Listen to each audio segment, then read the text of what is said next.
বিরতির পর স্বাগত। আমরা চোখ রাখছি এবার ভারতের রাজধানী দিল্লির দিকে, কারণ দেখা যাচ্ছে প্রায় প্রতিদিন দিল্লিতে দূষণের মাত্রা কিন্তু মাত্রাতিক বৃদ্ধি পাচ্ছে। দিল্লিতে যেন গ্যাস চেম্বার, নীরব কেন্দ্রীয় পরিবেশ মন্ত্রক। দিল্লিতে মৌসুমের সবচেয়ে বড় বায়ু দূষণ। ইতিমধ্যেই বন্ধ রয়েছে স্কুল, ছাত্রছাত্রীদের জন্য অনলাইনে ক্লাসের ব্যবস্থা করা হয়েছে। সেই বিষয়ে বিস্তারিত জানবো। টেলিফোন লাইনে যুক্ত হয়ে গেছে প্রতিনিধি শতাব্দী দেবনাথ। শতাব্দী, ঠিক এই সময়টাতে আমরা প্রত্যেক সময় দিল্লিতে দূষণ দেখতে পাই, কিন্তু এবার একেবারে রেকর্ড ছিল বায়ু দূষণ। প্রতিনিয়ত দূষণের মাত্রা অর্থাৎ আইকিউ বাড়তে শুরু করেছে। তবে আজকের কি পরিস্থিতি রয়েছে? অন্যদিকে কেন্দ্রীয় পরিবেশ মন্ত্রক কি এখনো পর্যন্ত এই বিষয়ে কোনো তথ্য তুলে ধরেছে? একেবারে দেখো, গত বছর আমরা দেখেছিলাম যে দিল্লিতে তোমার বায়ু দূষণের মাত্রা এবং একিউআই এক প্রকার তোমার ঊর্ধ্বমুখী ছিল। সেই জায়গায় দাঁড়িয়ে এবার তোমার দেখা যাচ্ছে গত বছর থেকেও এবার রেকর্ড সংখ্যক বায়ু দূষণের কবলে পড়েছে দিল্লিবাসী। আর এটা বলছে পরিবেশ মৌসুমে সব বড় বায়ু দূষণ। এবং সোমবার চলতি মৌসুমের সবচেয়ে দূষিত বাতাসে শ্বাস নিলেন রাজধানীর তোমার বাসিন্দারা। এবং বিশেষ করে জানা গেছে যে কুয়াশার জেরে দৃশ্যমানতা তোমার নেমে এসেছে প্রায় তোমার 150 মিটারে, এবং সব মিলিয়ে দূষণের জেরে এবার বেহাল দশা হয়েছে দিল্লির আমজনতার। এবং দূষণ রুখতে ইতিমধ্যেই একাধিক কড়াকড়ি শুরু করেছে দিল্লি সরকার, এবং আরো কড়া করেছে এবার পিটিশন দায়ের হয়েছে সুপ্রিম কোর্টে।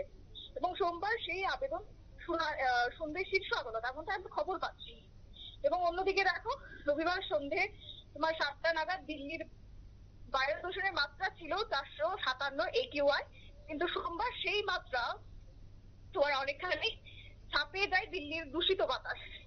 এবং পাশাপাশি তোমার system of air quality and weather forecasting and research অর্থাৎ তোমার এসএ মানে সাফার সূত্রে যেটা জানা গেছে যে সোমবার সকাল 6টার সময় দিল্লির বায়ু দূষণের মাত্রা ছিল 481, এবং যা কিনা চলতি মৌসুমের সবচেয়ে খারাপ আবহাওয়া বা খারাপ বাতাসের গুণগত মান। এবং সেক্ষেত্রে সাফারের প্রত্যেকটি এলাকাতেই বায়ু দূষণের মাত্রা 450 ছাড়িয়ে গেছে। এমনকি তোমার দ্বারকার সেক্টর তোমার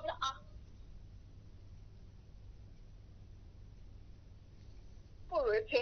পাশাপাশি তোমার ইন্দিরা গান্ধী আন্তর্জাতিক বিমানবন্দরে একিউআই এদিনকে দাঁড়িয়েছে 494 ছুঁয়ে ফেলেছে। এছাড়াও অশোক বিহার, বাওয়ানা এবং তোমার পাঞ্জাব বিভাগের মতো যে এলাকাগুলি রয়েছে সেখানে বায়ু দূষণের মাত্রা ঘোরাফেরা করছে 490 এর ঘরে। দূষিত বাতাসের সঙ্গে কুয়াশা মিলে ঘন কালো কুয়াশায় থেকে গেছে গোটা দিল্লি। দৃশ্যমানতা ইতিমধ্যেই নেমে এসেছে 150 মিটারে, এবং এই পরিস্থিতিতে বিমান পরিষেবা ব্যাহত হতে পারে বলে এদিন সকালে বিবৃতি দিয়েছে উড়ান সংস্থা। পাশাপাশি খারাপ দৃশ্যমানতার কারণে দেরি হতে পারে বিমান ওঠানামার ক্ষেত্রেও।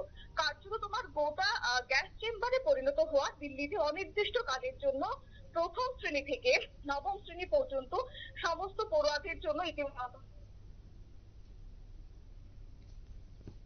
অনলাইনে ক্লাসের নির্দেশ দিয়েছেন তোমার দিল্লির মুখ্যমন্ত্রী আতিশি। এবং বাড়িতে বসে যাতে করে তারা পড়াশোনা করে একাদশ শ্রেণীর পড়ুয়ারও এমনটাই কার্যত নির্দেশ দেওয়া হয়েছে দিল্লির মুখ্যমন্ত্রীর পক্ষ থেকে। এছাড়াও রাজধানীতে বাইরে থেকে কোনো ধরনের ট্রাক ঢোকার নিষেধাজ্ঞা ইতিমধ্যেই জারি করে দেওয়া হয়েছে। বন্ধ করা হয়েছে নির্মাণ কাজও। এবং তা সত্ত্বেও দিল্লিতে দূষণের হার কিন্তু প্রতিনিয়ত লাফিয়ে লাফিয়ে বাড়ছে। আর দূষণ রোধে যেন দিল্লিতে যেন কোনো আরো কড়াকড়ি করা হয় সেই কার্যত সেই মর্মেই সুপ্রিম কোর্টে এবার পিটিশন দায়ের করা হয়েছে, এবং যার শুনানি হবে অর্থাৎ আজ সোমবার দিন, এমনটাই কিন্তু জানা গেছে। অঙ্কিতা, একদমই ধন্যবাদ শতাব্দী। অর্থাৎ ধীরে ধীরে দূষণ আরো বাড়ছে, বন্ধ রাখা হয়েছে স্কুল, ছাত্রছাত্রীদের অনলাইনে পড়াশোনার ব্যবস্থা করা হয়েছে, কিন্তু সবটা বিষয়ে একেবারে নীরব কেন্দ্রীয় পরিবেশ মন্ত্রক। এই সময়টাতে যেহেতু বায়ু দূষণ হয় এবং দিল্লিতে এই ছবি বিগত কয়েক বছর ধরে দেখা যায়, তবে এই বছর কেন অগ্রিম পদক্ষেপ গ্রহণ করা হলো না, কেন পরিবেশ মন্ত্রক এখন চুপ, তা নিয়ে কিন্তু প্রশ্ন উঠতে শুরু করেছে। অন্যদিকে দিল্লিতে যে সমস্ত পর্যটকরা আসেন তারাও কিন্তু এবার দিল্লিতে আসতে চাইছেন না এই পলিউশনের জন্য, এবং তারা চাইছে দিল্লি, অর্থাৎ রাজধানী আর একেবারে দেশের রাজধানীতে যেন এ ধরনের চিত্র আগামী বছর দেখতে না হয়, সেই দাবি বা সেই কথাও কিন্তু বারবার বিদেশি পর্যটকরা তুলে ধরছে। নিয়ে নিচ্ছে এই মুহূর্তে ছোট্ট একটি বিজ্ঞাপন বিরতি, সঙ্গে থাকুন।